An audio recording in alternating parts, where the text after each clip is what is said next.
Assalamualaikum warahmatullahi wabarakatuh. Kami dari kelompok 1 akan menyajikan dan mendemonstrasikan asuhan pengawasan kelompok persalinan.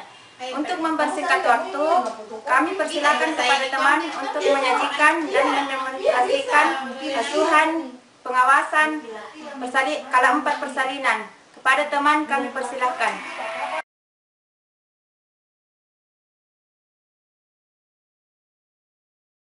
Assalamualaikum warahmatullahi wabarakatuh.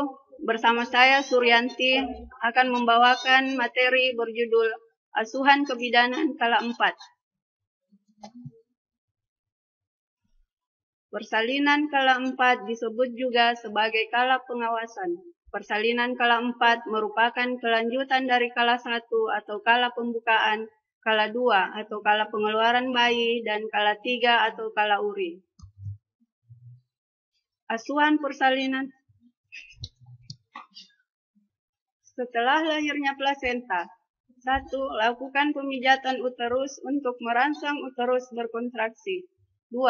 Evaluasi tinggi fundus dengan meletakkan jari tangan Anda secara melintang antara pusat dengan fundus uteri. Fundus uteri harus sejajar dengan pusat atau lebih bawah.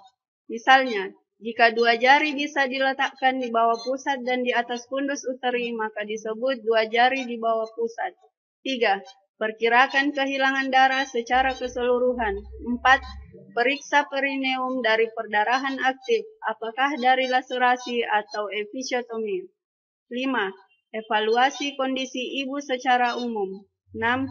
Dokumentasikan semua asuhan dan temuan selama kala 4 persalinan.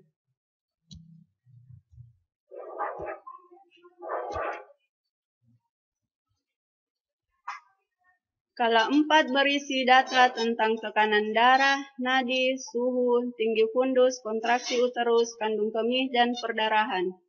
Pemantauan kala 4 ini sangat penting terutama untuk menilai apakah terjadi perdarahan postpartum. Pengisian pemantauan kala 4 dilakukan setiap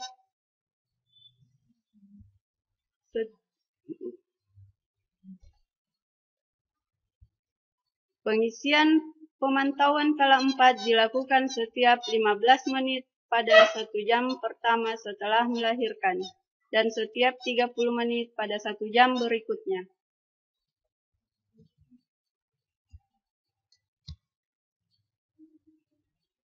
Masa postpartum merupakan saat paling kritis untuk mencegah kematian ibu, terutama kematian disebabkan karena perdarahan.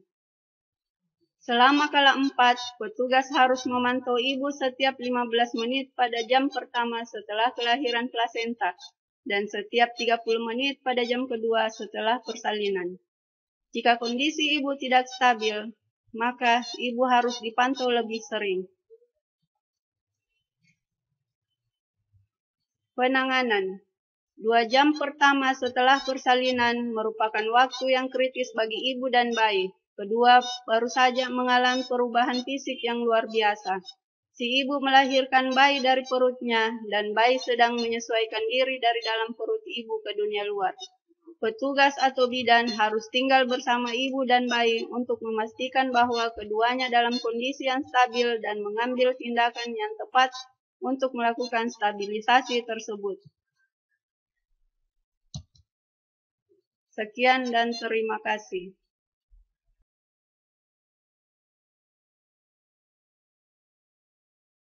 Assalamualaikum warahmatullahi wabarakatuh.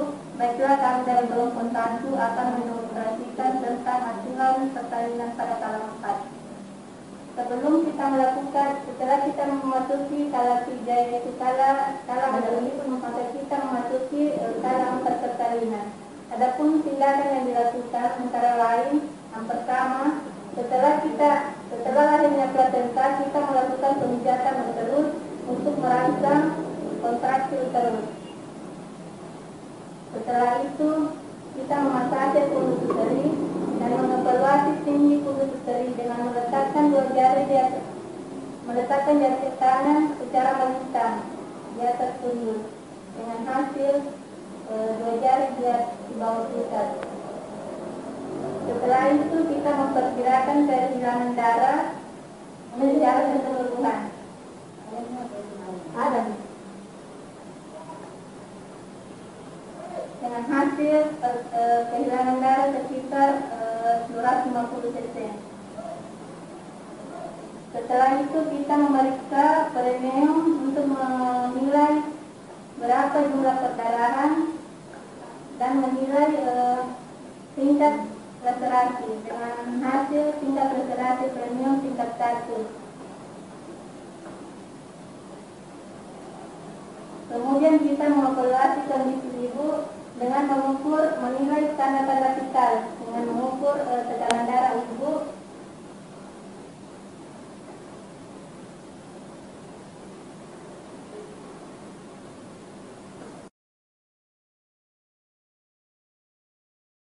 Itulah tadi demonstrasi dari kelompok 1 dengan pengawasan kala 4 persalinan, di mana kesimpulan akhir dari masa postpartum merupakan saat paling kritis untuk mencegah kematian ibu, terutama kematian disebabkan karena perdarahan.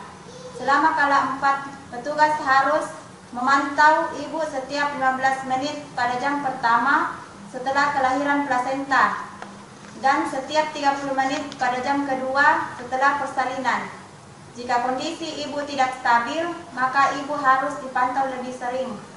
Terima kasih. Assalamualaikum warahmatullahi wabarakatuh.